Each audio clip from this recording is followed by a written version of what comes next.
They banged on Ethan Cole's door, calling themselves HOA enforcement, and ordered him to leave the home he'd owned free and clear for 8 years. No letter, no warning, just threats to throw a black man into the street. But before Ethan could even decide what to do, headlights swept across his yard, and 6 Navy SEALs stepped out. Why would fake cops risk everything on a lie this bold? And what happened the moment real warriors faced them down? If that makes you stop and think, hit like and share now. Let's see how it all unfolded. I remember the sound before I remember the faces. 3 heavy knocks that didn't belong to our quiet block in Charlotte. It was a warm evening, windows cracked, the kind of night when the television murmurs from one living room to the next and dinner still hangs in the air. I was standing on my porch, coffee cooling in my hand, when those knocks landed on Ethan Cole's door like a judge's gavel. Ethan's place sits 2 houses down from mine. He's 45, keeps a tidy yard, and treats everyone like a neighbor even if they don't deserve it. Folks around here know some of what he's carried divorce a few years back, a stretch where money ran thin, yet he never made that anyone's problem. He fought for that house, paid the mortgage off 8 years ago, and you could see the pride of that in the way he swept his steps every Saturday morning. It wasn't loud pride. It was the kind you feel in your bones. Inside my own house, the local news hummed through the screen door, and the smell of baked chicken drifted from the kitchen. The street was as calm as a held breath. Then those knocks came again, harder, faster, like someone trying to push a message through wood. Not the knock of a friend, not the knock of a delivery. This was the kind of knock that arrives wearing boots. Ethan must have felt the same thing I did because his porch light flicked on. I could see his shadow cross the frosted glass. He opened the door a foot, then a full yard, like a man who refuses to flinch. 2 figures stood on his threshold, squared up and stone-faced.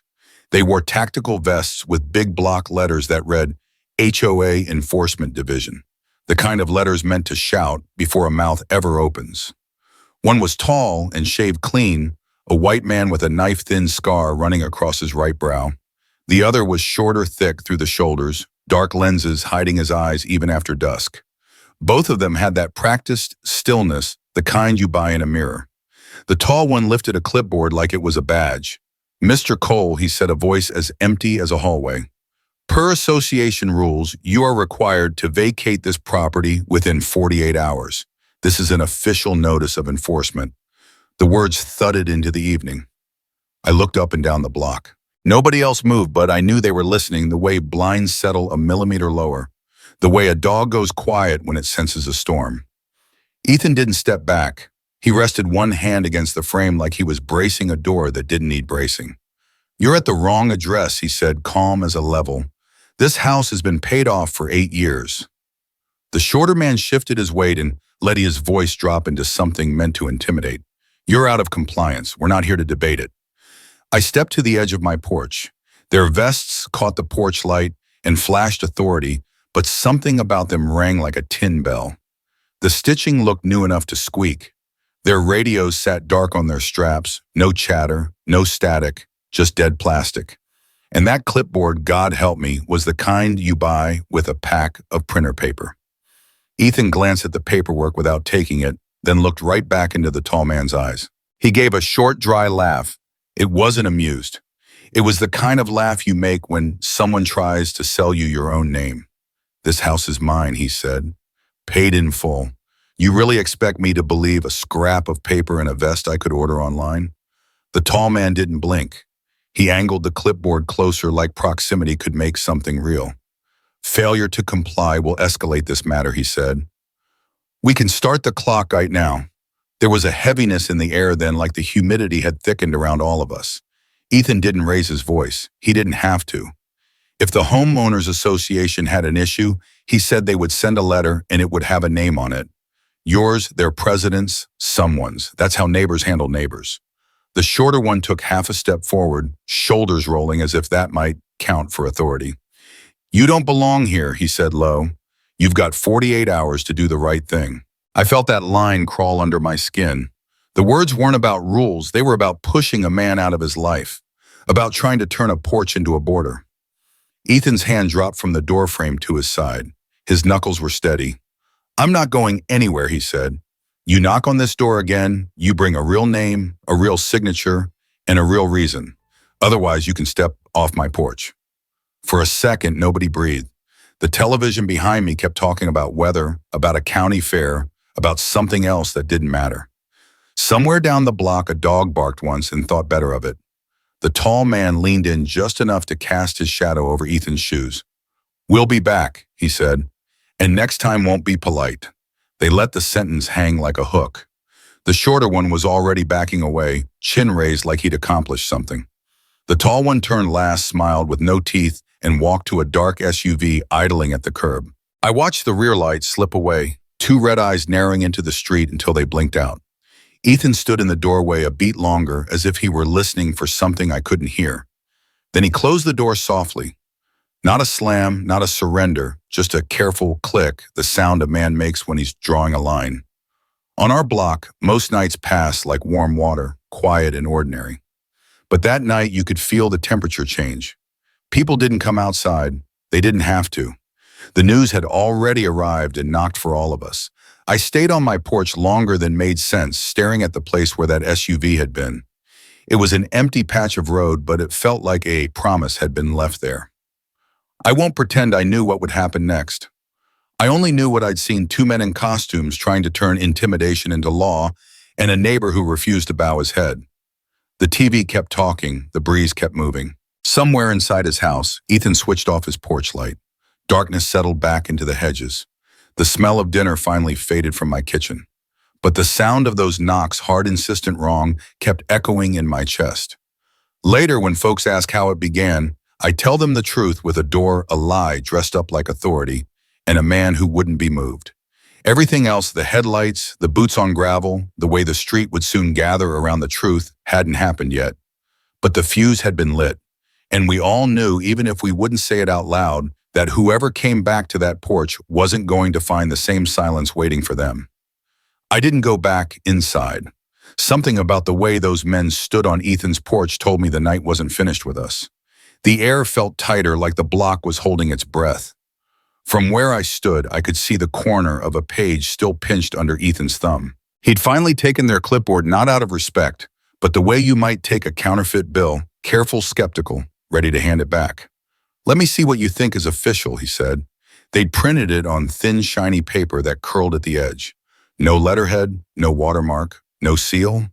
The font looked like what a computer spits out when you don't bother to choose anything, plain, default, soulless. The header read, "Notice of enforcement," like a child stamping letters into wet sand.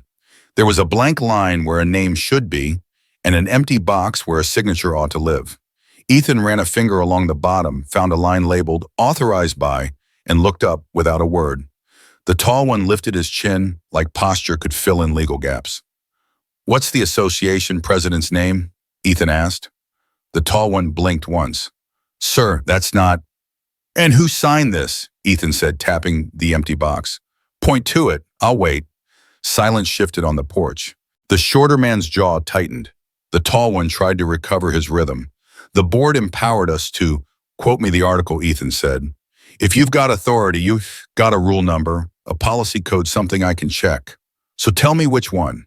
That's when the shorter man stepped up, shoulder squaring, voice dropping to a gravelly growl like he'd practiced it in a mirror. "You don't fit this neighborhood," he said. "Men like you should know when it's time to move along." The words didn't miss their mark. They weren't about bylaws. They were about making a man small in his own doorway. I felt heat crawl up my neck. Across the street, a porch light blinked on and off like a startled eye. Ethan didn't flinch. He laid the paper flat against the door the way you pin a lie so it can't wriggle away. If the HOA had a problem, he said evenly, they'd mail a letter. It would have a name on it. It would come with a notice to cure or fine a meeting. It would not arrive wearing a vest you bought on the internet. The tall one tried a different tactic. He angled his body so the word enforcement cut across his chest. "We're here to keep standards," he said. "We can start the clock right now." Ethan held his gaze. "Start any clock you want," he said. "Time isn't going to turn that paper into law." The shorter man's hand hovered near his radio out of habit, then drifted back when he remembered the thing wasn't even on. I could see the scarred one noticing me now, the way a crow notices movement. He didn't speak to me, didn't need to. His eyes said, "This is between men who mean business." I let him look. Sometimes you don't have to answer a stare with words. Last chance, the tall one said softer, now almost pleading with the script. 48 hours. It goes easier if you don't force it. What gets forced around here, Ethan said, is the truth, and it's not moving. I heard a door open somewhere behind me, the creak of wood and a quick hush like someone had been told to be quiet. The whole street had turned into a throat clearing. You could feel the neighborhood deciding whether to pretend this wasn't happening or to let their eyes be witnesses. Ethan tapped the signature box again, the pad of his finger a metronome. Name, title, phone number, he said. Let's hear it. The short one smiled without humor. Don't make this harder than it needs to be. It got hard when you walked up my steps, Ethan said. For a heartbeat, no one moved. The tall one rolled his shoulder as if he needed to shrug authority back into place. Then he leaned close enough that his breath must have fogged Ethan's storm door. You keep pushing, he said low and deliberate, and next time we won't be this polite. There it was, the quiet part spoken out loud. Not policy, threat. It sat between them like a weight. Ethan's laugh was smaller this time, almost a cough. Polite, he said. You show up at a black man's door after dinner with a fake badge and a form you couldn't get notarized at a flea market, and you call that polite. The shorter one's mouth twitched. He was the kind who liked to press a bruise just to see the face someone made. He took another half step, the boards under his boots complaining. We'll be back, he said, almost tender with menace. And when we come back, you won't like how we do it. Ethan didn't give him the satisfaction of a reaction. He lifted the clipboard, slid the fake notice off with 2 fingers, and handed the board back like he was returning a tray at a cafeteria. Then he held the page up to the porch light, examining it one last time, as if to make a memory out of its fraud. Here's what's going to happen, he said. You're going to take your costumes and your printer paper and leave my property. You're going to think about the next house you try this at because somebody's grandmother lives on this block, and she would have opened this door as if you were real. And while you're thinking, you're going to decide whether it's worth seeing real police on this street with your names in their notebooks. The tall one exhaled through his nose. It wasn't a laugh. It wasn't anything a man does when he has options left. He took the notice back without touching Ethan's fingers and folded it once, twice until it was a hard little square. Clock starts now, he said, a last reach for control. Good, Ethan said. I'll use the time to make a pot of coffee. The short one sucked his teeth, a tiny mean sound. We'll see who's laughing, he said. They backed off the porch, then not because they'd been beaten, at least not in their heads, but because they needed a different stage to rehearse the next act.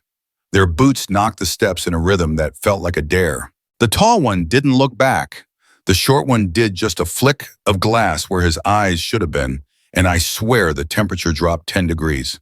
They slid into the black SUV like they belonged to it, doors shutting with that expensive thump, and the engine woke up. The vehicle paused at the curb longer than it needed to, as if it wanted to memorize the house number. Then it rolled away steady and unhurried, and the night tried to go back to being a night. But quiet doesn't fit over fear like a blanket. The stillness that followed wasn't peace. It was the absence of noise around a problem that had only changed shape. I stood there, hands on the rail, listening to the block fail to exhale. A TV down the street shifted to a commercial. A cicada buzzed and then gave up. Somewhere a screen door clicked. Ethan stayed in his doorway watching the empty lane as if it could answer him. Then he eased the door shut with a care that told me he wasn't done just pausing. Through the glass, I could see him set the fake notice on a side table and smooth it flat. He didn't crumple it. He didn't tear it. He laid it out like a piece of evidence, the way you do when you know a thing will have to be named later. I finally went back inside and turned the volume down to a whisper. The house smelled like gone dinner and lemon soap. I sat near the window and kept my eyes on the street. I wasn't the only one. In the glow of another porch, a shape moved behind slats.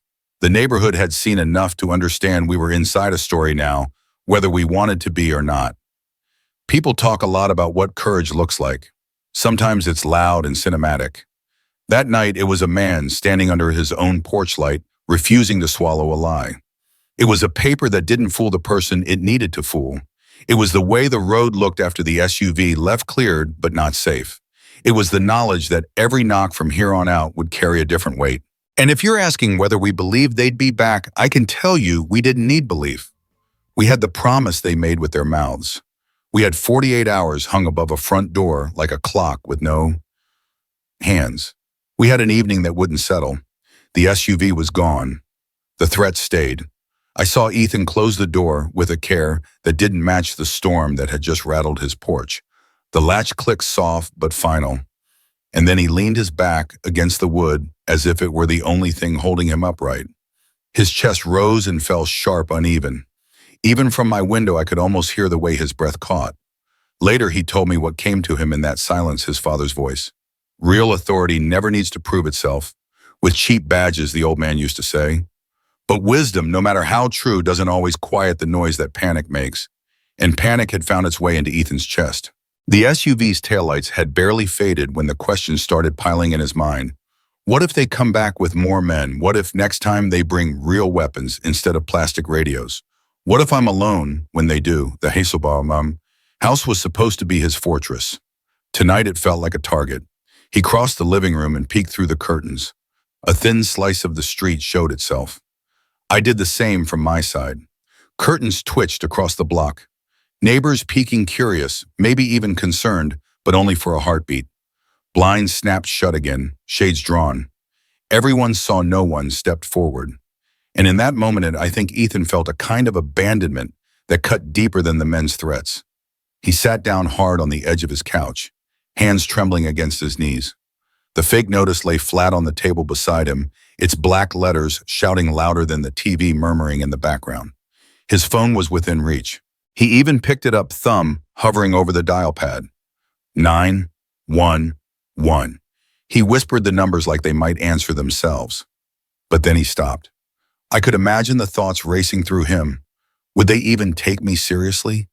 Or would they hear the voice of a black man talking about fake HOA cops and decide it was nothing but noise? The fear wasn't just of the impostors.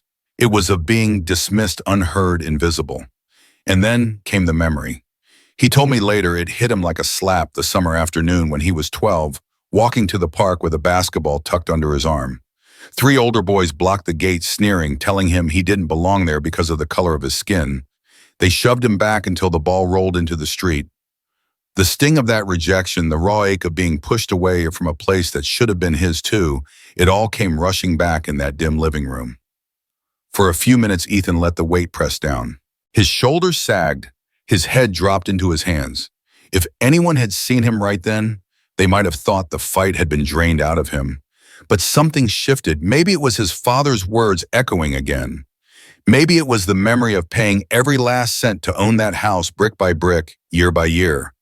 Maybe it was just the stubbornness that had carried him through harder storms. He inhaled deep and steady, and when he lifted his head, the fear was still there, but so was resolve. He set the phone back on the table, not out of defeat, but out of decision. No, he whispered to himself, steadying his voice.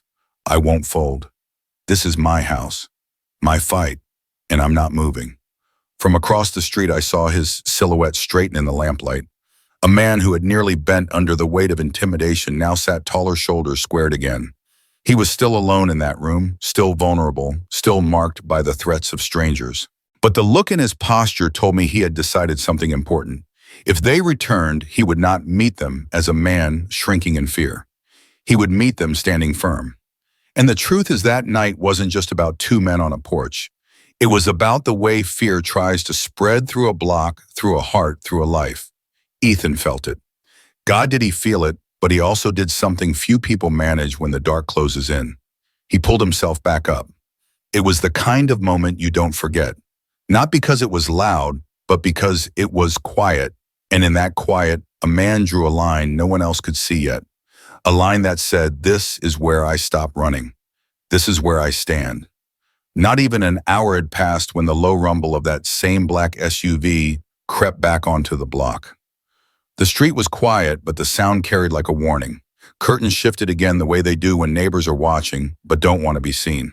The SUV stopped in front of Ethan's house, bold and deliberate headlights flooding his porch. The doors opened hard this time. Out stepped the same 2 men, their swagger sharpened into menace. The tall one with the scar gripped a fresh clipboard, waving it as if paper could turn into power. The shorter one slammed his door, squared his shoulders, and marched up the steps as though round one had been practice, and this was the main event. They didn't knock like before. They pounded bang, bang, bang, a sound that rattled more than wood. "Open up," the tall one shouted. "Don't make us use force." The words tore through the calm street like a siren. Ethan appeared in the doorway, porch light catching his face. From the outside, he looked steady, but you could sense the weight pressing behind his eyes. He stepped out onto the porch, refusing to give ground. The tall man leaned forward, a smirk tugging at his scar. "Some people don't belong in this neighborhood," he said, slow and deliberate. "This is your last chance to leave on your own." The mask was gone now. This wasn't about rules. It was about pushing a black man out of his own home. The shorter one added, voice dripping with threat. 48 hours just got shorter. We don't wait for people like you." And then the truth bled through. This wasn't just a con. The scarred man had once worked with the HOA before being fired for fraud. He'd carried that grudge, twisting it into a scheme targeting those he thought were too weak to fight back: older folks, quiet families, anyone who wouldn't question a fake badge. Tonight he thought Ethan was that target. But Ethan wasn't backing down. He crossed his arms and locked his gaze. "This house is mine. Paid off, signed and sealed. If the HOA had an issue, they'd bring real paperwork, not you." The tall one tilted his head, his smirk widening. "Then you'll enjoy what happens when you call our bluff." The shorter man adjusted his vest fingers, brushing the dead radio like he could bring it to life. "Last warning," he muttered. "Do as you're told or regret it." The air tightened. I could feel it from my own porch, like the night itself was holding still. Ethan's jaw flexed, but he didn't flinch. The two men stood ready to escalate, and for a moment it seemed like fists, or worse, were only seconds away. And then suddenly, beams of light cut through the standoff. Headlights swung across the street, glaring over the black SUV, the porch and the impostors frozen in their threats. Another vehicle rolled in, slow, its engine steady and sure.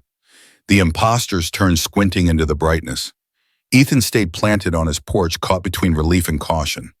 Whoever had just arrived hadn't been announced, and no one knew if it was danger or deliverance stepping out of that glow. What we did know was simple: the night had shifted again. Something bigger was about to unfold. The beams cut across the street and held there steady as a heartbeat. A door opened, then another. 6 men stepped out, one after the other, and the night seemed to make room for them. They weren't loud, they didn't have to be. You could read the miles on their faces, the discipline in their posture, the kind of stillness you only earn by carrying weight most people never see. I knew at least 2 of them by sight from years back, but it was Ethan who knew them all. They were his people brothers from a life before lawns and garbage day. They'd planned a small reunion at his place that evening. Nothing fancy: coffee, barbecue, talk, a few stories that always end with laughter. Bad timing for the imposters. Or maybe the best timing we could have asked for. The first to the curb was Jonah Briggs. He moved with an easy authority, the kind that doesn't ask for attention, but gets it anyway. Tall shoulders, square, gaze level, calm like the tide right before it turns.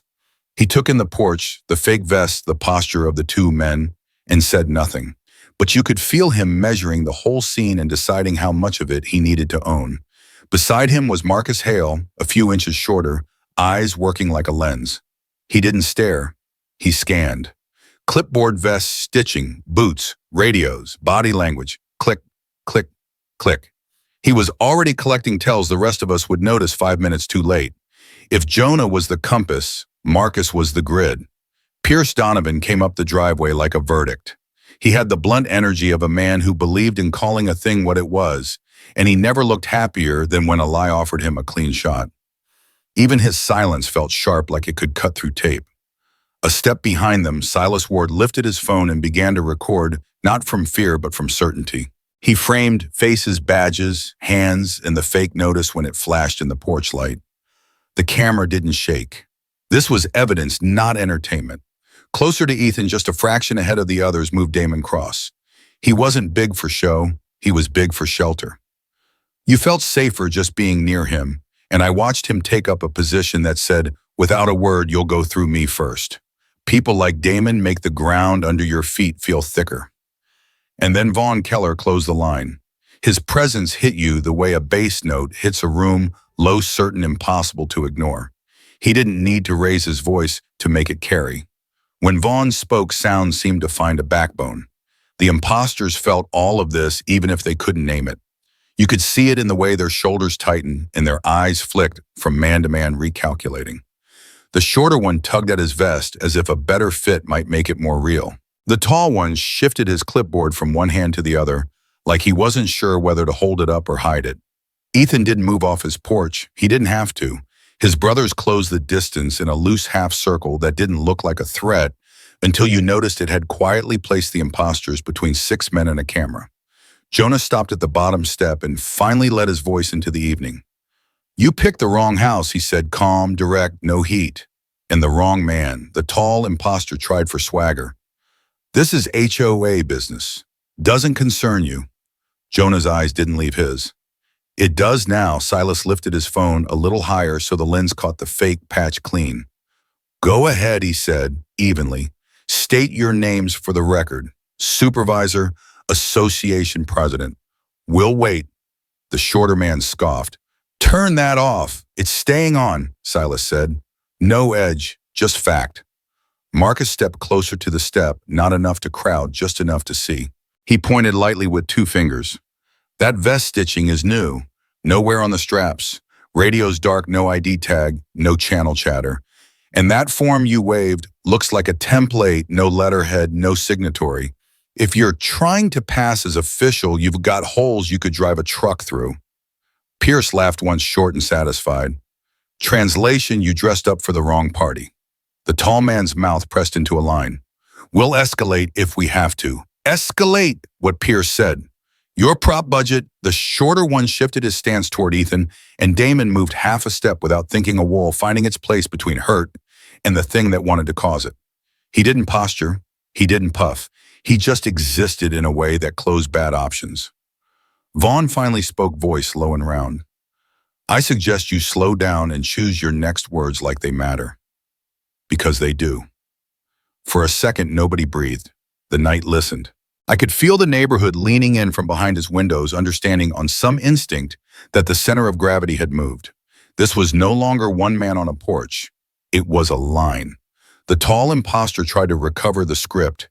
He lifted the clipboard, found a tone meant to sound official. "Mr. Cole is out of compliance. We're here to enforce timelines." Jonah's head tipped just enough to count as a nod. "Then you'll have documentation. Names, signatures, citation of bylaws. You'll leave a copy that holds up to a phone call in the morning. Otherwise, you're trespassing with a printer." Ethan's eyes cut to him, gratitude passing like a current. He hadn't called for rescue. He'd held the door on his own. But there's a kind of relief in not being alone that you can't fake, and it puts strength back into the way he stood. The shorter imposter sneered. "6 of you, huh? What is this, some kind of show?" Pierce smiled, not kind. "No. This is what the real thing looks like when it shows up." Silas panned his camera slowly across the scene. "Last time names and supervisor," he said. "Or we let the footage do the talking." Marcus's gaze had drifted to the SUV. "Plates are clean," he murmured to Jonah. "Rental." "Of course they are," Jonah said, almost to himself. Then he looked up, the quiet returning to his voice. "Here's your best option. You walk away. Right now. You don't set foot on this porch again. You stop playing dress-up on streets where people know the difference between theater and law." The tall one held his stare, but his grip on the clipboard loosened. He glanced sideways at his partner, a quick, uncertain flick, and the shorter man shifted as if trying to physically shove the moment back under his control. "Clock's running," the tall one said, weaker now.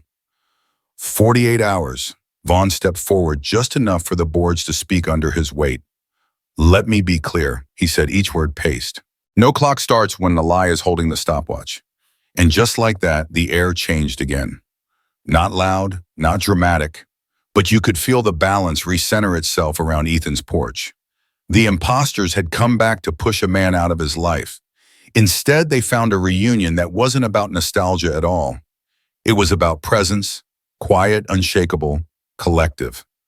From my porch, I watched Ethan breathe easier, just a fraction. The fear wasn't gone, not by a long shot, but it had company now, and that makes all the difference. He had men beside him who knew the shape of bluff and the sound of danger. Men who could spot a counterfeit from 50 feet and make the truth stand up on its own. The shorter imposter's jaw worked. The tall one swallowed. Somewhere down the block, a screen door clicked, and a dog finally decided it could bark again. The night our night had refused to bow. Jonah's eyes settled on the two men one last time. You chose the wrong house, he repeated, as if setting it into the wood. And the wrong street. The imposters didn't answer. For the first time since they'd returned, they looked unsure of what to do next. And in that uncertainty, the street felt like it belonged to us again. Marcus didn't rush. He lifted the clipboard out of the tall man's hand like a teacher collecting homework he already knew was copied. A beat of silence, then a small, disbelieving chuckle. This is a download, he said, turning the page to the light. Stock template. Default font. No letterhead, no seal, no signature. I've seen grocery receipts with more authority. The tall one lunged to snatch it back. Marcus stepped aside without looking hurried and let the porch light do the rest. The paper flashed cheap and thin edges curled margins wrong. He tapped the empty signature box with a knuckle. Who signed this? Santa, a low ripple moved through the block. More doors eased open. Feet found porches. Phones came up. You could hear the neighborhood finding its voice in little pieces. Soft gasps, a quick laugh. Somebody whispering, knew it as if relief had just cracked through the fear. Silas drifted closer to the imposter's camera, steady, then paused at the shorter man's chest rig. He angled the lens and spoke almost gently, like a coach correcting form.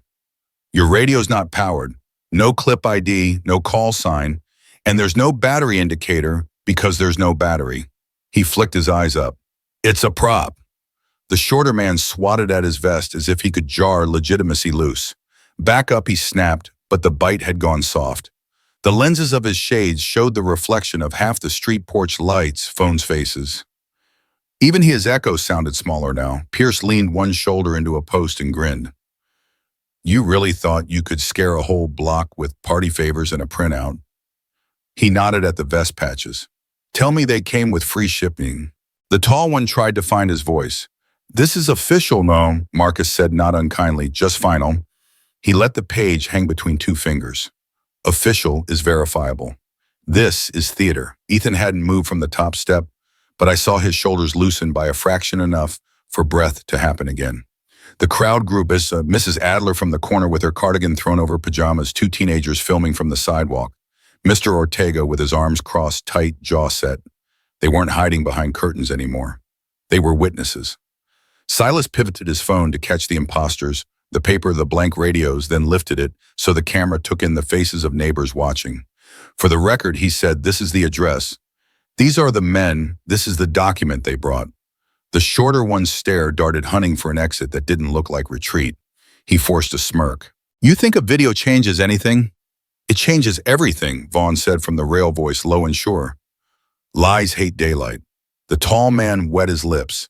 I could see the calculation happening behind his eyes, push harder and risk it all, or stall and hope bravado still counted for something. He squared up to Jonah, trying to wear authority like a coat that didn't fit. We're within our rights, he said. Jonah didn't blink. Name your right. Silence. Pierce's smile faded into something colder. You don't have a right, he said. You have a costume. A murmur rolled through the crowd, firmer now. Someone said, call the HOA. Someone else call the cops. The words weren't frantic. They were organized. You could feel the center of gravity shifting from fear to certainty. Marcus folded the paper once neat and offered it back. The tall man didn't take it. Maybe he couldn't. Maybe he understood that touching it again would make the lie stick to his hands. Here's what this proves, Marcus said, his tone almost academic. If you had real authority, you'd arrive in the daylight with documentation that survives a phone call. You wouldn't need to pound on doors after dinner. You wouldn't need costumes. You definitely wouldn't need to bluff. The shorter man's jaw worked. We're not bluffing. Then cite the bylaw. Silas said, camera steady. More silence. I felt the night inhale. The imposters still stood there, same boots, same vests, same mean tilt to their chins, but the spell had broken. Their threat had depended on darkness and doubt. Now the street had light and evidence. Pierce pushed off the post. "Clock's ticking," he said, throwing their line back at them. "Not on Ethan, on you. Figure out how you want to leave." The tall one finally reached for the paper slow and resigned, as if it weighed more than it should. He folded it too many times and stuffed it into a pocket that wasn't meant to hold anything real. His partner shifted restless but didn't step forward again. Around us, phones kept filming. The neighborhood had gathered. The lie had been named. And once a thing has a true name, it's hard for it to pretend anymore. The tall one tried to pull the scene back under his control. He squared his shoulders, dropped his voice a register, and let it grind. "This is official business," he said. "You're obstructing an enforcement action." Jonah didn't even blink. A small, dry smile touched one corner of his mouth. "Official from the costume aisle," he said. "I wore the real uniform. I don't need porch light law to tell the difference." A ripple of laughter broke from the porches, short, surprised, relieved. Not mockery exactly, more like the sound a neighborhood makes when it realizes the boogeyman is just a shadow. The tall man's jaw clenched. The clipboard dipped a fraction. That's when the shorter one lost his temper. He jabbed a finger past Damon, past Jonah, past all of them, and aimed it straight at Ethan. "Men like you don't belong here," he spat. "We'll get you out one way or another." The words hit like a slap. No code, no policy, just the raw thing hiding underneath. You could feel the temperature of the block rise a few degrees, phones lifted higher. Murmurs cut off mid-syllable. Mrs. Adler's hand flew to her mouth. Mr. Ortega took a step forward he hadn't planned on taking. Ethan didn't answer. He didn't have to because Damon moved. It wasn't dramatic. He simply stepped into that fingers line, set his feet, and became a wall. His voice came out low and flat, the kind that doesn't need to get loud to be heard. "You want him?" Damon said, "You go through us." The shorter man tried to stare him down. It lasted 3 seconds. Damon didn't blink. Jonah eased one palm open, a quiet signal to keep heads cool. "No one's touching anybody," he said, calm as a level line. "We're saying what's true on camera in front of witnesses. That's all. Witness this." The shorter one snapped, taking half a step like he might test the distance. Pierce peeled off the post, not rushing, just shifting the geometry so there was no straight path left to Ethan. Silas's lens stayed steady. Vaughn leaned in enough for the deck boards to creak under his weight. The tall imposter lifted the clipboard again, like he might read from it and summon authority that way. "Mr. Cole is a homeowner in good standing." Marcus cut in eyes, never leaving the page. "And if you had a single legal leg to stand on, you'd quote a bylaw instead of trying to menace him off his steps." The tall one tried to swallow around the truth and found it too big. He went for volume instead. "Last chance," he barked, voice cracking on the last word. "Stand down or we escalate." "Escalate," how Vaughn asked, voice dropping until the porch seemed to hum with it. "With your empty radios? With a printer and a vest patch? Choose carefully." Behind them, the block held perfectly still. It felt like a chessboard at check. You could hear a dog's collar jingle somewhere far off and then nothing. The shorter man's finger wavered and dropped his breath, coming faster now, bravado leaking at the edges. Ethan's eyes met Jonah's for a fraction. Gratitude, yes, but also something harder, the decision he had made earlier, solidifying under his ribs. He stayed where he was, feet planted on his own wood, hands at his sides. No flinch, no retreat. The tall one tried one more time to put the mask back on. "We have authority," he insisted, but the sentence didn't land anywhere. Pierce's tone lost its humor. "No," he said, sharp as a click. "You had a moment. You used it to show us what this is really about. Now the moment's over." Silas angled his phone so the imposters' faces sat clean in frame. "For the record," he said, steady as a metronome, "you just targeted a black homeowner with threats that had nothing to do with policy and everything to do with prejudice. You're being filmed. You're surrounded by witnesses. Think about your next move." A hush rolled out wide and deep. The shorter man looked to the tall one, searching for a cue. The tall one looked at the street and saw no cover left, only eyes, only light, only the truth standing in a half circle and refusing to budge. Then Damon spoke again, softer this time, but somehow heavier. "This ends without anyone getting hurt," he said. "Walk away." For a heartbeat, I thought pride would win and something would snap. But pride had run out of places to hide. The shorter man's shoulders sagged a fraction. The tall one's grip loosened on the clipboard. The threat didn't disappear, not completely. You could still feel it like static, but it lost its teeth. On our block, that was the sound of a line holding. And for the first time since the knocking started, the night felt like it might bend towards something other than fear. The SUV's engine revved like it wanted to remind us who brought the noise. It growled once, twice, as if the street might flinch and clear a path. But nobody moved. Not Ethan, not the 6 men, not the neighbors who had stepped out of their doorways, phones lifted like small lanterns. Silas raised his camera and closed the distance by a careful half step. His voice didn't rise. It sharpened. Names for the record, he said. Agency, supervisor. Say it so everyone can hear. The shorter imposter's jaw clicked. He tried to look past the lens and talk to the air, like he could still sell a performance if he didn't acknowledge the audience. You're interfering, he muttered. Turn that off. It stays on, Silas said. He tilted the phone a touch to capture the vest patch, the blank radio, the clipboard. Then he panned to Ethan's address, plate clear as daylight in the porch beam. This is a public street, he added. You came to his door. We're documenting what you brought. More people drifted to the sidewalks, now pajama pants and sandals, cardigans thrown over t-shirts. You could hear the stir of a block, deciding it wouldn't hide in its own houses. A teenager whispered, I'm live, and the words traveled like a spark. Feeds lit up. Chats scrolled. The night took on the sound of quiet voices stacking together until they weren't quiet anymore. Say your name, someone called from the corner. We live here. Hold it steady, another neighbor murmured to her daughter, guiding her phone with a shaking hand. The tall imposter tried to stand taller, but the street had grown a spine. Vaughn shifted his weight, and the porch boards answered with a low groan. He didn't have to raise his volume. His voice carried because it had weight, not wattage. You like shadows, he said, even and deep. But this isn't a shadowed street anymore. People are watching. The shorter one flicked a glance down the line of faces, Mr. Ortega's folded arms.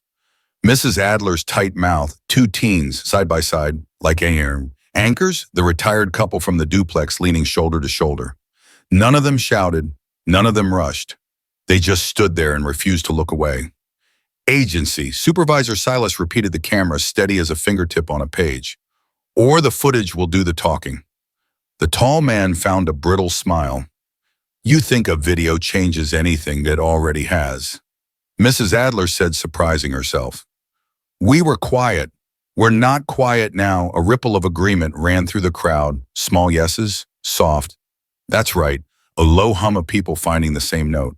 The kind of sound that doesn't scare anyone but tells you plainly we are here. Pierce angled off this post and let the frame widen around the imposters, no gaps left in the geometry. Marcus kept his eyes on the paper in the tall one's hand, not to embarrass him, but to make sure the lie didn't try to change clothes mid-scene. Damon stayed planted in front of Ethan, a sentinel whose job wasn't to menace but to absorb. Jonah watched the whole picture as if it were a map, entries, exits, currents ready to speak only if the current needed redirecting. The SUV grumbled again. This time nobody flinched. In the phone's glass I could see the imposters reflected smaller than they wanted to be. Their vests suddenly less like armor and more like costumes under bright store lights. Clock stopped, a neighbor said, throwing the line back with a calm that felt earned. We don't run on your time. The shorter imposter took a breath like he meant to bark another threat, but the breath snagged on reality. There was no clean path forward, no door to slam for drama. Just a street that had learned to stand shoulder to shoulder.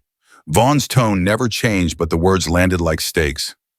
You swaggered up on a man's porch because you thought fear would keep the blinds closed, he said. Look around. Fear's not doing its job. The tall one tried a different angle, polite now, almost coaxing. Folks, we're just enforcing standards. Standards are written down, Marcus said, not looking up. You didn't bring any. Call your supervisor, Mr. Ortega said. We'll wait together. The shorter man's eyes skittered over the faces, looking for a weak board in the deck. He found none, Monsieur. Silas's lens followed the search, catching every flicker. From the corner, the teen's live chat popped through the silence. They're fakes. Stay safe. Cops on the way. Another neighbor read a comment off her screen. My sister in Concord says they've tried this before. The words traveled down the line like a weather report. Information turned into a plan without anyone needing to shout. Name Silas said one last time, quiet as a metronome. The tall man's smile cracked for good. He glanced at his partner, and in that small motion, you could see the switch flip from offense to escape. He shifted the clipboard to shield his face too late. The camera already had what it needed. Walk away, Jonah said, the guidance soft but immovable. That's your smartest move. The shorter one's shoulders rose and fell.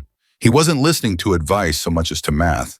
He weighed 24 lenses, 6 men who didn't bluff, and a neighborhood that had stepped out of its doorways and into its voice. He looked at the SUV like it might whisper a plan. No more warnings, he muttered to the air, trying to save his pride, a scrap of fabric. But even his partner didn't echo it. Mrs. Adler found her courage and spoke into the space between them. We see you, she said, and we'll remember. That line did what threats couldn't. It settled the truth like dust. The impostors were outnumbered not by bodies, but by clarity. Evidence had replaced rumor. Witnesses had replaced whispers. The shorter man adjusted his vest as if he might straighten the night. The tall one tucked the folded paper deeper into a pocket that never should have held anything important. They took one slow step back, then another, trying to frame retreat as strategy. Vaughn didn't move, but his words followed them down the steps. You did this in the dark because you needed the dark, he said. You won't find it here. Around us, the phone stayed up, not to gloat, to guard, to say we're with him and we are each other's proof. The engine idled, waiting for an answer. The block did not blink. When the impostors finally reached the curb, the street's pressure didn't ease. It simply shifted, holding the line at the edge instead of the top step. They paused by their doors like men deciding between two bad choices. Silas kept rolling. Jonah kept watching. Damon didn't move an inch.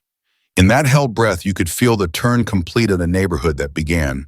The night behind blinds now stood in the open, shoulder to shoulder, telling a lie to leave. And for the first time since the first knock, it felt less like we were bracing and more like we were ready. The first siren reached us as a thin ribbon of sound, distant and rising. Then another joined it, and the red-blue wash rolled down the block like a tide. You could feel the street exhale, not because the danger was gone, but because the night finally had a referee. 2 patrol cars slid to a stop, noses angled toward the black SUV. Doors opened. A pair of officers stepped out with that measured calm that says they've walked into more scenes than they care to count. The older one, broad-shouldered, gray at the temples, let his eyes travel the porch, the crowd, the vests, the phones. His voice landed like a level on wood. Nobody moves, he said. Hands where I can see them. We froze, but it wasn't fear. It was relief under orders. I heard Mrs. Adler whisper, "Thank God." The teenager on the corner lowered her phone half an inch and then lifted it again, steadier. The older officer cut a look toward Mr. Ortega. "Caller," he asked. "That was me," Ortega said, stepping forward just enough. "I dialed 911 when they came the first time. Told dispatch we had possible imposters, attempted eviction. I kept the line open when they returned." The officer gave him a quick nod, the kind that carries more weight than words, then faced the 2 men on the curb. "You two," he said, voice flattening, step away from the vehicle. Hands visible. The imposters hesitated, then complied, palms out, the black SUV idling behind them like a pet that no longer knew what to do. The younger officer moved to the base of the steps near Jonah and Damon. He clocked the line of men, the calm stance, the camera in Silas's hand, and gave a small, almost invisible acknowledgement. "Everyone stay right there," he said more gently. "We'll sort it." The older officer approached the tall man with the clipboard. "Name," he said, "and show me what you brought." The tall man tried for bravado and found only volume. "We're with the HOA, Enforcement Division." "There is no enforcement division," the officer replied, not unkindly, just finished. "Name." The imposter said one. It didn't land. The officer extended his hand. "Paper." Reluctantly, the tall man surrendered the folded notice. The officer unfolded it, careful and slow, like he'd done this 100 times because he probably had. He turned it under the porch light, checked the header, the font, the empty signature block, the missing letterhead. He didn't need to look at Silas's camera to know it saw the same things. He lifted the page so the neighbors could hear him, his tone clear enough to carry, but not theatrical. For those present, he said, This is not an official document. No seal, no letterhead, no signatory, no citation of bylaws. It's a downloaded template. It has no legal authority. A small sound ran through the crowd, a release, a soft chorus of relieved lungs. Someone on the sidewalk said, "There it is," and another, "We knew it." The officer handed the notice to his partner, who slid it into an evidence sleeve. Then he angled his chin at the vests and radios. "Power those on," he told the imposters. "They're on." The shorter one lied. Silas didn't move his camera, but his voice nudged the truth. "No battery indicators," he said. "No channel IDs." The younger officer checked. He pressed a button. Nothing. He flipped a flap. No battery. He looked up at his partner and shook his head once. The older officer's tone changed, not louder, just edged. "Impersonating an officer," he said, "is a felony in this state. Impersonating an HOA agent to intimidate a homeowner is criminal fraud, possibly conspiracy, and definitely trespass. You showed up at night, threatened escalation, and presented fake paperwork. Does that about cover it?" The tall imposter's answer died in his throat. The shorter one tried to resurrect his swagger and only managed a rasp. "This isn't over. We'll be back. He'll regret this." You could feel the neighborhood stiffen at that anger moving through us like current. Before anyone else could speak, Ethan stepped to the top of his stairs, hands open and voice steady enough to nail into the night. "The only thing I regret," he said, meeting the shorter man's sunglasses with his own eyes, "is that I let you set foot on my porch." Silence followed. Not empty full, the kind of quiet that tells you a sentence landed exactly where it was meant to. The older officer broke it. "Turn around," he told the imposters. "Hands behind your backs." The cuffs clicked with that small, metallic certainty that makes a promise. The shorter man flinched. The taller one didn't, but his shoulders dropped a notch like gravity had finally remembered him. The officer looked to Jonah. "You gentlemen witnessed this from the start." Jonah nodded once. "We've got continuous video," he said, tipping his head toward Silas. "Multiple angles from neighbors as well." "Good," the officer said. He swept the crowd with his gaze. "We'll take statements. Thank you for staying present. Thank you for staying calm." Phones lowered, but not completely. Not to gawk. To document. To say this is the part where truth gets written down. The younger officer stepped up 2 stairs, not onto the porch, just close enough to speak to Ethan without raising his voice. "Cole," he said, "you did right, asking for names, declining to comply, not escalating. If someone claims authority, you verify. You didn't let them turn fear into fact." Ethan nodded, gratitude passing across his face like a shadow of light. "Appreciate you," he said simply. Down at the curb, the older officer read the imposters their rights in a tone that could sand paint. Steady, impersonal, practiced. He tucked the fake notice deeper into the evidence bag, then looked back up the steps. "We'll also be contacting the HOA president tonight to confirm there's no action pending," he said louder now so the block could hear. "If anyone here receives similar visits, you call us, immediately." "Already did," Mr. Ortega said, a thin smile cracking his sternness. "We'll do it again." The shorter imposter found one last shred of theater. "All of you think you're safe now," he said, the words aimed at the crowd, at Ethan, at anyone who needed a final shove. "You'll see." Vaughn's reply didn't climb a single rung. "We are safe," he said, "because we see." The officers guided the 2 men towards separate cars. The cuffs glinted in the strobe of red and blue. The street didn't cheer, this wasn't that kind of victory. But a wave moved through us anyway, shoulders lowering, breaths evening, out, hands unclenching around phones. Relief feels quieter than fear. It settles. As the doors shut on the back seats, the older officer turned once more to the block. "We'll need statements and copies of those videos," he said. "Thank you for standing together." "We will," someone said. "We've got them." The engines rumbled back to life. Tires rolled. The sirens stayed off for the ride away, leaving the light to finish its work. On the porch, Ethan looked down at the T-step, where the imposters had stood, and then out at us, his neighbors, his witnesses, his proof. Jonah touched his shoulder, a brief grounding tap. Damon finally let his stance soften. Silas lowered the phone. Across the street, Mrs. Adler wiped at her eyes. The teens compared footage like producers after a live broadcast. Mr. Ortega breathed out a laugh that sounded like the first one he'd allowed himself all night. We didn't clap. We didn't need to. The sound of metal on metal had said enough. The lie had been named on a public street. Its costume lifted its lines, read back to it, until they meant what they always had, nothing. When the patrol cars turned the corner and the blue-red faded, a gentler dark came back. The block felt like itself again, only clearer. We hadn't just watched law show up. We'd watched truth stand up out loud, where everyone could hear it. And for the first time since the first knock, the night felt like it belonged to us. By morning, the story had a life of its own. Clips from our block were already moving through timelines, little squares of light carried from phone to phone. A local blog posted a write-up before sunrise.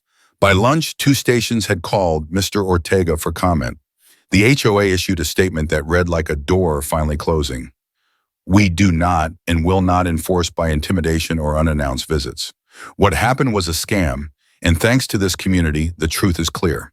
That afternoon, the street felt different, quieter, but not because people were hiding. They were outside. Conversations drifted from porch to porch the way smell drifts when somebody grills. Folks compared videos, swapped numbers, asked if anyone needed anything. The fear that had kept us behind blinds the night before had slipped off like a bad coat. In its place was something steadier. Ethan sat on his steps with a mug he wasn't really drinking, as 6 brothers nearby in a loose semicircle, not guarding so much as grounding. Damon rested a forearm on the rail, relaxed for the first time in hours. Silas scrolled through footage and flagged the clearest angles for the officers. Marcus was answering a neighbor's question about what to look for on a real notice. Pierce kept cracking one-liners he hadn't found the air for the night before. Vaughn spoke less, but when he did, people leaned in. Jonah listened, eyes moving, as if he were still tracing the map of the block and finding all the exits safe. Neighbors came by in 1s and 2s. Some brought cookies on paper plates because that's what certain kinds of gratitude look like. Some brought nothing but a hand on Ethan's shoulder because that's what the rest of it looks like. Mrs. Adler, cardigan button wrong in her hurry, stood at the bottom step and gathered herself. She's 70, white hair, set from a lifetime of Tuesdays at the salon, hands that shook a little even when nothing was wrong. If they had knocked on my door, she said, voice thin but clear, I don't think I'd have made it through. You saved this street. Her eyes brimmed, and she laughed at herself for dabbing with a tissue she'd already used twice. Ethan set the mug down and met her where she was, not above her on the step, but level. We saved it, he said gently. You were out here too. She shook her head. Not at first. Sometimes it takes a minute, he said. What matters is you came. Later, a reporter asked Ethan if he felt like a hero. He smiled a tired smile and gave the only answer that fit. I didn't pick this fight, he said, but we get to pick how we meet it. Last night we met it together. As evening slipped in, the block settled back into itself. Children biked in loops that made their parents nervous and proud. Someone set a folding table out with lemonade that tasted like summer, even though the calendar said otherwise. A breeze moved through the oaks and made the flags on a few porches lift and rest, lift and rest. I looked at the patch of porch where the impostors had stood and tried to hear the old knocking, but a different sound had replaced it. The murmur of people who had learned each other's names, the click of phones saving numbers, the small comfort of knowing who lives behind which door. Here's what stayed with me. Authority didn't come wearing a vest. It came when truth stood where it could be seen. It sounded like neighbors speaking up and refusing to look away. It felt like a hand steadying your back when you didn't realize you were swaying. We didn't win with volume, we won with daylight. Before everyone drifted home, Ethan said one last thing, quiet almost to himself, but loud enough for the step to hear it. The real power, he said, isn't in a badge you print. It's in a street that stands. And the street, our street, stood. At the end of the day, this story reminds us of something simple but powerful. Real strength doesn't come from fake badges or loud threats. It comes from truth, from justice, and from standing together as a community. Ethan didn't win this fight alone. His neighbors, his friends, and the courage to face down fear made all the difference. If this story moved you, please give it a like and share it with someone who needs to hear it.